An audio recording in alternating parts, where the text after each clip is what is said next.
was talking to you before. You were saying there was you and another guy doing really well in the darts, but Cockerill give you a sponsorship or something. You were saying, could you just let the folks know? Yeah, I tell you, the fella Eric had it when he had dartitis.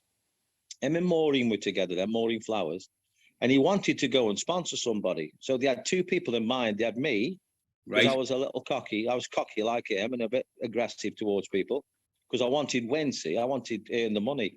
And then also there was a fellow named Dennis Hickling from Yorkshire. He was a good little player as well, Dennis was. But me being a local lad, I think it swung it for me. So Eric, he sponsored me roughly, I'd say, about £10,000. Right. To travel the world, from America to Canada, Finland, Denmark, Sweden. I mean, it was great. I mean, I remember taking loads of photographs. The first aeroplane I've ever been on, the first hotel I've ever stayed in, was when I played in the county. I thought I can get used to this. When was the first one? It was always on condition that I paid him back, which was the best thing he ever did. Yeah. So if he walked in the room and I was sitting down talking, right, I got it. He'd give me a rollicking. He'd say, "What you sitting with them lot for? They're not your mates. You owe me." And he'd say it in front of everybody as well. He was so bloody honest, if you know what I mean. He'd say, "Listen, Taylor, you owe me 7,400 quid. What are you doing sitting down there?" I say, "Eric, I've been practicing for 2 hours. Shut up. Never mind, shut up. Get on that practice board." So even when he wasn't sponsoring me, if he walked in the room, I'd get up and start practicing. Right. Because he'd give me that dirty look. "What are you doing sitting down there? What are you doing talking to that lot?" Because he never thought the players were friends. He thought they're all enemies. So you've got to get yourself right. Do you think he was right there? 100%. Yeah. 100%. I always said, if you want the England football team to start winning, put out Eric as manager, because he'll motivate you. Trust me. Yeah. He can also be the nicest fellow you've ever met in your life as well. Right. Yeah. I used to call him Jekyll and Eric. Jekyll and Eric. I did, because I used to say to him, "Which one are you now, Jekyll or Eric?" You go, "I'm Eric now. I'll be Jekyll at 10 o'clock when I've had about 6 pints." Yeah. Did you? What was the first competition you won? The first one, there used to be a darts magazine called Darts World, and they used to advertise, counties did, where you could pay something like £10 and enter tournaments, or 5 in them days. Like the first one was the Derbyshire Open. Right. And it was £500 for the winner. My dad drove me. He paid me entry fee. My dad did. He drove me there. It was only about an hour's drive for me, and I won it. And I can remember they paid you in cash in them days. Right. And I went looking for the organizer. I said, "Where's the organizer, please?" He says, "Why? What's up?" I said, I need a quick word with him." He says he's in the office there, and it's like I think it was like a school. So I've gone in there. I said, "Can I have a word with you, mate?" He paid me in £50 notes. Right. See, he got 10 £50 notes. And I said, "What's this? This you've given me here?" He says, "What you on about?" I said, "This here, what's this?" I was going to jump over the table and grab him. He says, "That's your money." I said, that's not money. I've never seen that. "What's that?" I said, "You can buy a terrace house in Bristow for 50 quid. So he says, honestly, he was laughing. He says, "That's legal tender." My dad had never even seen a £50 note. No. So that was the first one. I think the second one was Lincolnshire. It's what's it called? Near Butlins. I can't think what you call it. Skegness.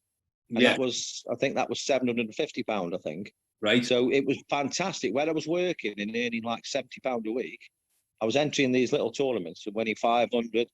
And what we used to do, because I had a little terraced house in Burslem then, in Blake Street in Burslem, I paid 7,500 for it. So, but we hadn't got anything. Everything was second hand given to us. Like we had the old army blankets and the coats on the bed and stuff like that. So my first wife, I said to her, "What do we need now?" She said, "What we could do with some saucepans, some new saucepans." So I looked at the prize money and thought, if I get to the last 8, I can buy the saucepans. And that's how I did it. So I was always motivating myself to earn money. I understand that, yeah. So I get to the semi-final. I think, right, I can buy them new towels now. She's after as well. And then the next tournament, I say, "What do we need now? We need carpets, duvets on the bed." I thought I'd won the lottery.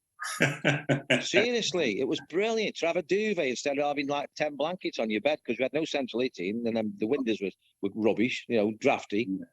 And then I remember having a shower from British Gas. I'd got something like £550 at the bank, and this shower was about 480 quid.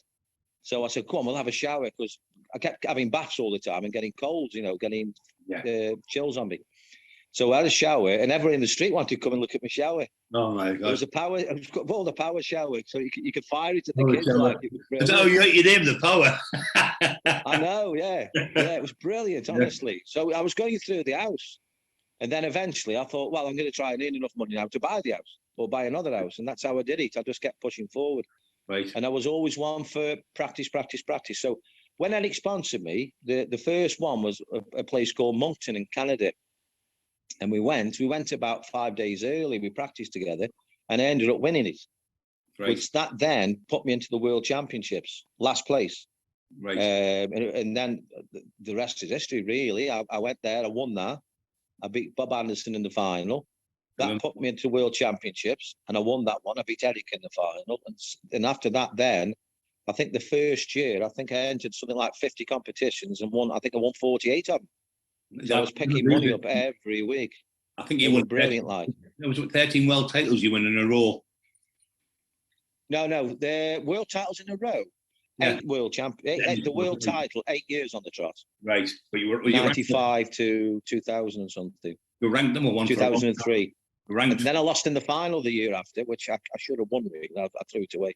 But it was a lot of pressure off me, Brian. There was a lot of pressure off me. A lot of jealousy, a lot of backbiting. You know what I mean? It was getting to me a little bit. Have you noticed? I was relieved then to lose it.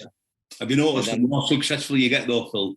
Even family members get jealousy, don't they? The more money you make and you're a bit successful, people seem to get this green streak in them, don't they? Yeah, good. Yeah.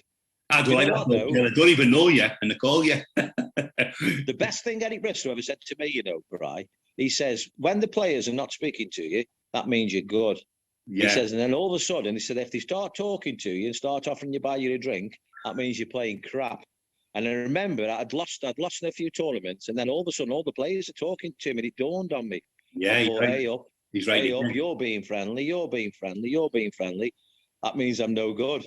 Yeah. So I got back on the practice board, reinvented myself, because I'm always pushing forward all the time. Yeah. And made sure I got back to the top again. And it was a fella named Peter Manley, because I used to take the dartboard off the wall. Yeah, I know you get the players. Yeah, you sign it. Yeah, that's right. Give it a young kid in the audience. See? I know, I remember that. Always. And he did it on me, beat me, took the dartboard down off the wall. I thought, you little son, that'll never happen again. And that was the bet. And after that, he did that, and I won over £1 million that year in prize money. And I remember saying to Peter Manley, "That's the Peter Manley million." That is. You were actually brilliant. Like you were actually quicker than Usain Bolt to get to that dartboard to take off and sign it. Yeah, what was the best? You know what? Over the years, Bri, I've had people tap me on the shoulder at exhibitions, let's say Middlesbrough or Newcastle, whatever. And I've turned round, there's a big lad standing there like yourself, and I said, "Hello, can you remember me, Phil?" "No, who are you?" "You said that I was that little lad you brought on stage. I was only 9 then." Yeah. "Okay, you're kidding." Brilliant. He's about 6'4" now.